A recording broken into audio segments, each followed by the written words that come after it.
નમસ્કાર દોસ્તો, વિડીયોમાં ફરી એક વખત તમારું સ્વાગત કરું છું। આ ભારતીય જનતા પાર્ટીના બેશર્મ નેતાઓને જરા પણ શરમનો છાંટો નથી એવું લાગે છે। રાજકોટની અંદર ટીઆરપી ગેમ ઝોનની અંદર કેટલા લોકો બળીને ભરથું થઈ ગયા। હજી પણ એમના મુખ્ય આરોપી તો ખુલ્લેઆમ ફરે છે। જે લોકોને પકડવાના છે એ લોકોને પકડ્યા નથી।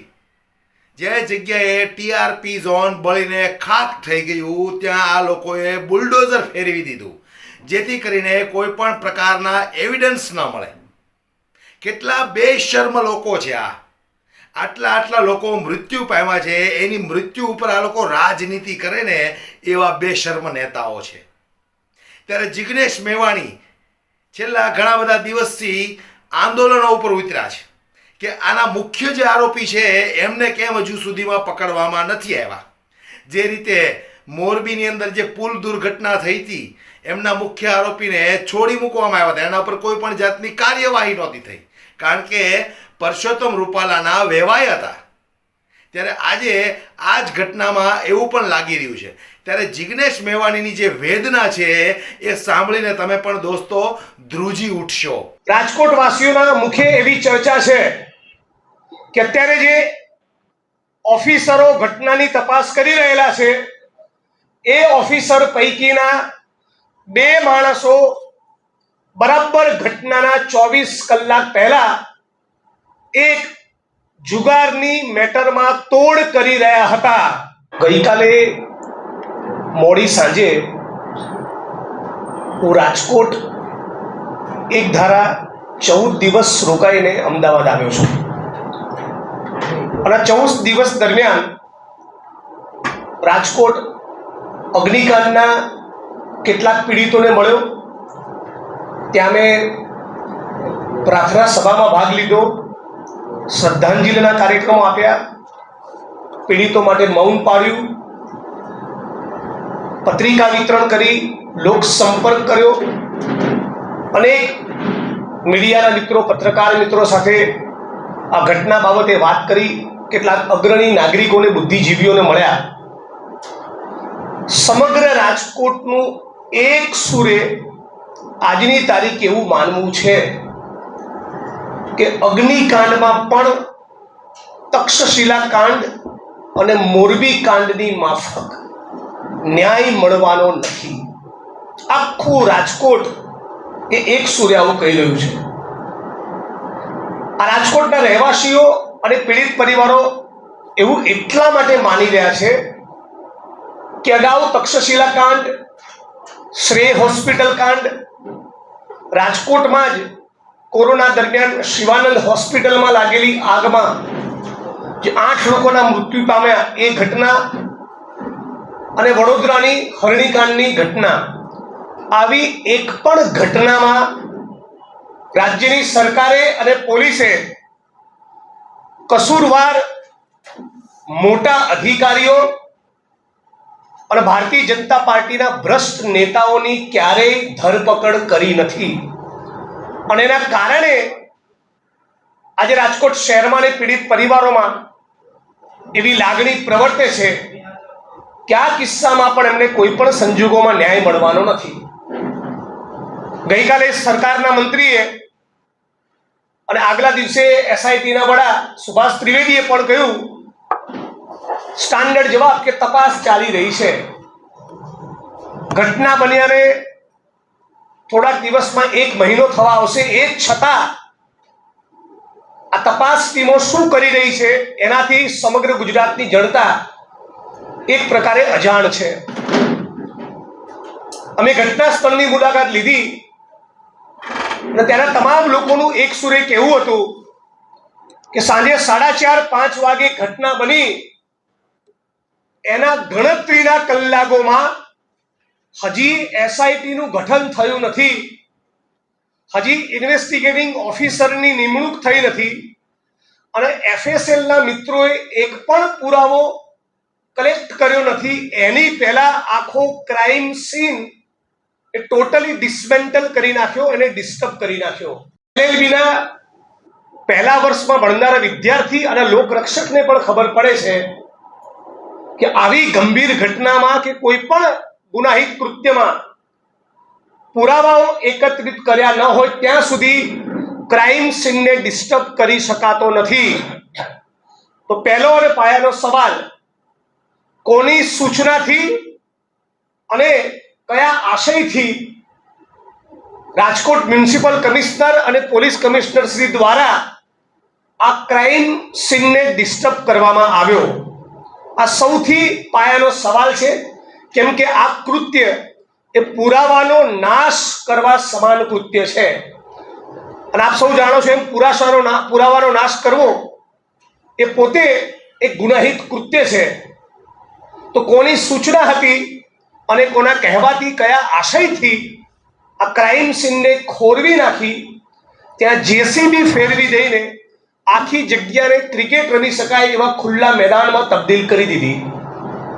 સવાલ નંબર 2, પેટ્રોલિયમ એક્ટ હેઠળ 30 લીટરથી વધારે પેટ્રોલ રાખી શકાતું નથી. ત્યાં ભયંકર મોટી સંખ્યામાં પેટ્રોલનો જથ્થો બરામદ થયો અને એ બાદ પણ હજી સુધી એફઆઈઆરમાં કે કલમ વધારાનો રિપોર્ટ કરીને પેટ્રોલિયમ એક્ટની કોઈ જ કલમનો ઉમેરો કરવામાં આવેલ નથી. મુદ્દા નંબર 3, રાજકોટ વાસીઓના મુખે એવી ચર્ચા છે કે અત્યારે જે ઓફિસરો ઘટનાની તપાસ કરી રહેલા છે એ ઓફિસર પૈકીના 2 માણસો બરાબર ઘટનાના 24 કલાક પહેલા એક જુગારની મેટરમાં તોડ કરી રહ્યા હતા. મુદ્દા નંબર 4, જે લોકો દારૂ અને જુગારમાંથી કમાણી કરી છે એવા અધિકારીઓને તપાસ ટીમમાં લેવામાં આવ્યા છે.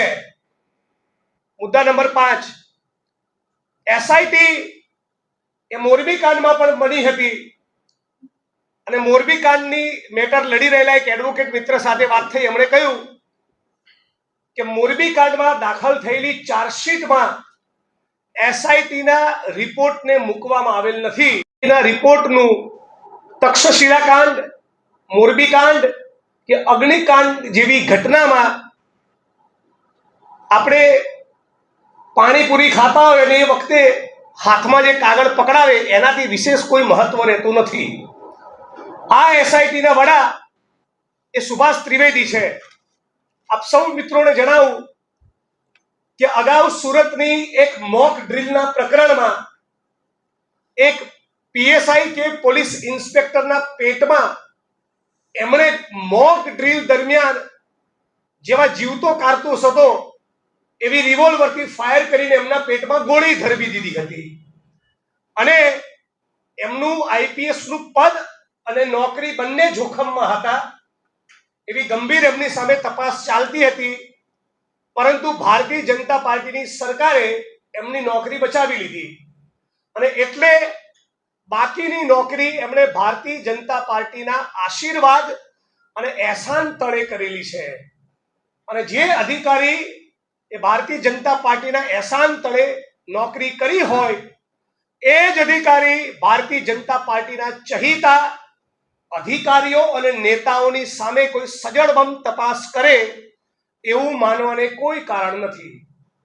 આ સુભાષ ત્રિવેદી સામે નામદાર ગુજરાત હાઈકોર્ટના જજ અનંત દવે જામનગરના એક વ્યક્તિને કસ્ટોડિયલ ટોર્ચર કરવાના પ્રકરણમાં એવી કોમેન્ટ કરેલી હાઈકોર્ટે કે તમારી સામે સીબીઆઈ ઇન્વેસ્ટિગેશનનો ઓર્ડર કેમ નહીં કરવો? આ સુભાષ ત્રિવેદી એ લઠ્ઠાકાંડની તપાસમાં પણ એસઆઈટીના વડા હતા. લઠ્ઠાકાંડમાં પણ તમે જાણો છો એમ કે કોઈ એસપી કે આઈજી કક્ષાના અધિકારીની સામે કે જે ભારતીય જનતા પાર્ટીના નેતાઓ પણ પોલીસ પાસેથી હપ્તા લેતા હોય છે એની સામે કે કોઈ જ મોટા મગરમચ્છ સામે કાર્યવાહી કરવામાં આવેલી નથી. આ સુભાષ ત્રિવેદી એ મોરબી કાંડની ઘટનાના પણ એસઆઈટીમાં છે. મોરબી કાંડની ઘટનામાં ચાલેલી તપાસમાં આજની તારીખે 370 થી વધારે સાક્ષીઓને લેવામાં આવ્યા છે. હવે આરોપી જયસુખ પટેલ વતી 5 વકીલો અપિયર થાય છે આ 5 વકીલો અને છેલ્લે આ સુભાષ ત્રિવેદી અને એમની એસઆઈટીનો એવો કોઈ જ ટ્રેક રેકોર્ડ નથી કે એમણે ક્યારેય ગુજરાતની કોઈ પણ તપાસની મેટરમાં મોટા મગરમચ્છોને પકડ્યા હોય. એટલે મોરબીની ઘટનામાં, તક્ષશિલાની ઘટનામાં, હરણીકાંડની ઘટનામાં એ જ પ્રમાણે અગ્નિકાંડના પીડિતોને પણ ન્યાય મળશે કે કેમ એવો ગંભીર સવાલ એ વિપક્ષ તરીકે અમે ઉપસ્થિત કરીએ છીએ. અને 14 દિવસ સળંગ એક ધારા રાજકોટમાં સેંકડો હજારો લોકોને મળ્યા બાદ હું કરી રહ્યો છું. જ્યારે પીડિત પરિવારોને મળ્યા અને એમની લાગણી સાંભળી, અને બધાની એક જ માંગણી છે કે નોન કરપ્ટ, જેની કરોડરજ્જુ મજબૂત હોય અને જે કોઈ પણ રાજકીય પક્ષની ઇન્ફ્લુઅન્સમાં ના આવે એવા આઈપીએસ સુધા પાંડે કે સુજાતા મજબૂદાર કે નિલરિત રાય એવા અધિકારીઓને જ્યાં સુધી તપાસ સોંપવામાં નહીં આવે ત્યાં સુધી આ પ્રકરણમાં પણ અગાઉના પ્રકરણોની જેમ કુલડીમાં ગોળ ભગાવવાનો છે.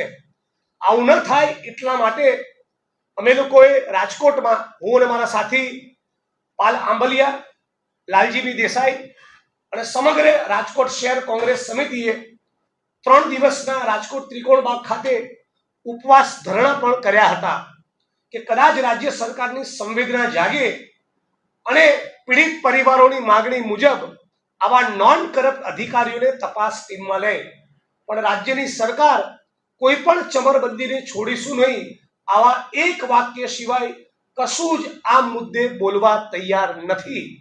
એટલે જેમનો કોઈ ટ્રેક રેકોર્ડ સારો નથી, જે કોમ્પ્રોમાઇઝડ છે, અગાઉની મેટરોમાં જેમની સામેના ગંભીર આરોપ થયેલા છે, એવા અધિકારીઓની તપાસ ટીમમાં લીધા છે.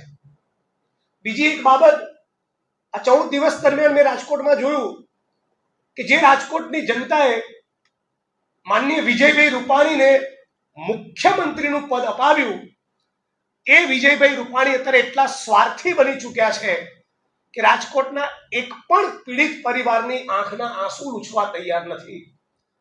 એક 20-25 મિનિટનો આંટો માર્યો, એ પછી રાજ્યના મુખ્યમંત્રી, જે પોતાને મૃદુ તરીકે ઓળખાવે છે, એણે પણ આ પ્રકરણમાં જાણે હવે કશું જ લેવા દેવા ના રહ્યું હોય એ પ્રમાણેની ભૂમિકા એમણે લીધી છે. CR પાટીલ પણ આ ઘટનાકાંડમાં હવે કશું જ બોલતા નથી અને ગુજરાતની મુલાકાતે આવેલા અને રાજકોટ લેન્ડ થયેલા ગૃહમંત્રી અમિત શાહ પણ એક પણ પીડિત પરિવારોને મળવા ગયા નથી. અને છેલ્લે આ સુભાષ ત્રિવેદી અને એમની એસઆઈટીનો એવો કોઈ જ ટ્રેક રેકોર્ડ નથી કે એમણે ક્યારેય ગુજરાતની કોઈ પણ તપાસની મેટરમાં મોટા મગરમચ્છોને પકડ્યા હોય.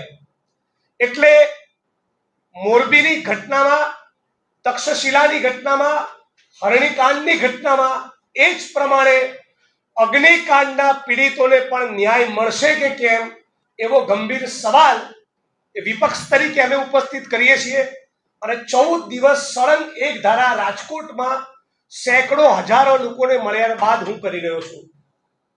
જ્યારે પીડિત પરિવારોને મળ્યા અને એમની લાગણી સાંભળી, અને બધાની એક જ માંગણી છે કે નોન કરપ્ટ, જેની કરોડરજ્જુ મજબૂત હોય અને જે કોઈ પણ રાજકીય પક્ષની ઇન્ફ્લુઅન્સમાં ના આવે એવા આઈપીએસ સુધા પાંડે કે સુજાતા મજબૂદાર કે નિલરિત રાય એવા અધિકારીઓને જ્યાં સુધી તપાસ સોંપવામાં નહીં આવે ત્યાં સુધી આ પ્રકરણમાં પણ અગાઉના પ્રકરણોની જેમ કુલડીમાં ગોળ ભગાવવાનો છે.